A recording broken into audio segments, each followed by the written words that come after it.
Welcome to Mary and Molly Show! I'm Mary. I'm Molly. Let's go!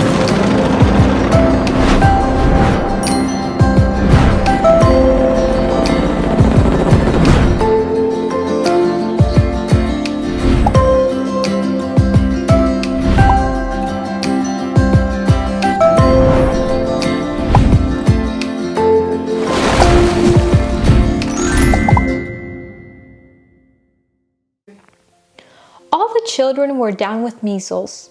That is, all except Edward. Big brother had them, so had 2 younger brothers and 2 sisters. With 5 children sick, you can imagine that home was like the hospital. At first, nobody was very worried. It was only measles. The children would soon get better and forget all about it. Then one night, William, the oldest boy, took a turn for the worse. Mother noticed it first. Then she called Father. They did everything they could for the boy, but in vain. Hour by hour, he became very feverish. Obviously, he was very ill indeed. "We'd better call the doctor," said Mother. "I think so too," said Father. "I don't like the look of these things at all." "Better hurry," urged Mother. There was no telephone in the house for these long-ago days, certainly not on this isolated farm in Wisconsin.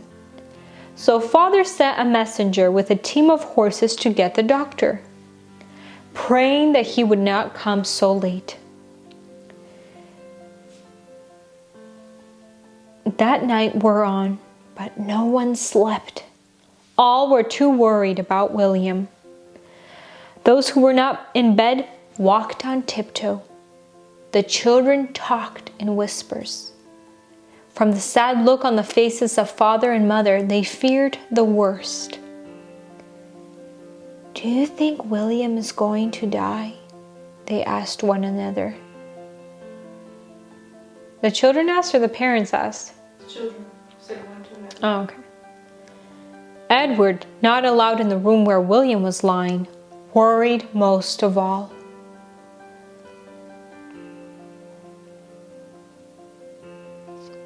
He loved his big brother dearly and was sorry he was so sick. He wanted to go in and talk to him. He was so sorry for his parents too. He had never seen them so sullen before. They looked so tired, so anxious, and so much older. Meanwhile, Edward, unable to restrain his curiosity, slipped into the room unnoticed and hid behind the big, old-fashioned chest of drawers. From this safe hiding place, he was able, unobserved, to see all that went on. What he saw changed his whole life and blessed the world. Gently and carefully, the doctor examined William, feeling his pulse, taking his temperature, listening to his heartbeats, looking into his eyes and ears. Then, having poured out some medicine that was to be given to him later, he turned to Mother and Father and said, "Have no fear, he is going to get well." At this, something happened that was beautiful to behold.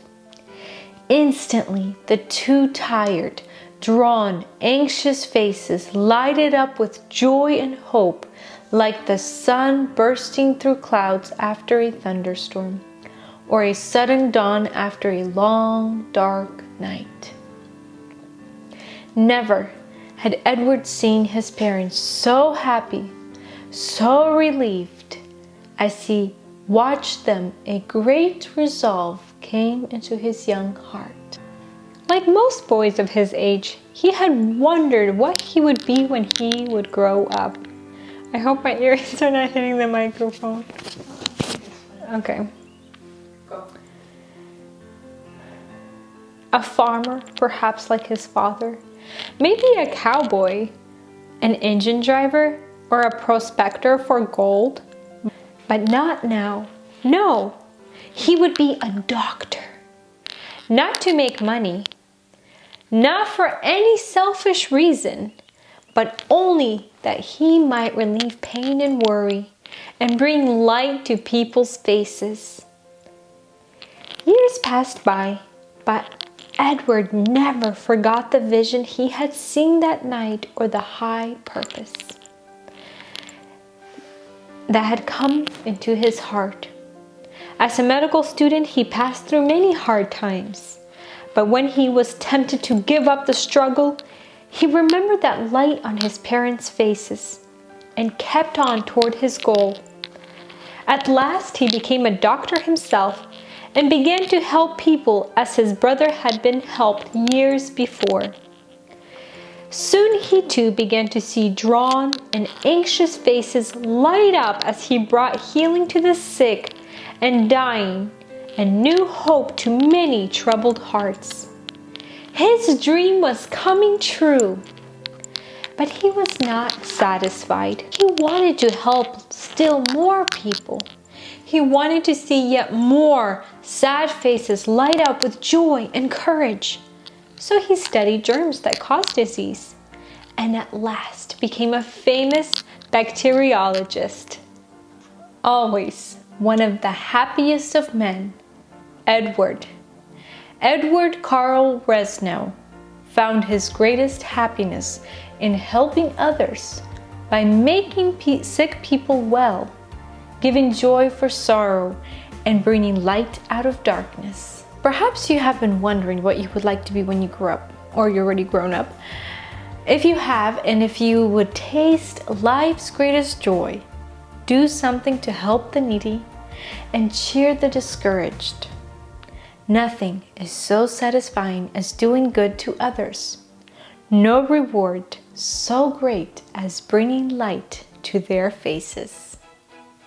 Thank you, friends, so much for joining us today. We hope you enjoyed this story and were encouraged. And if you haven't subscribed, please do that now and click that bell so you can get immediate notification once we post a new video. And we hope to see you next time. Bye!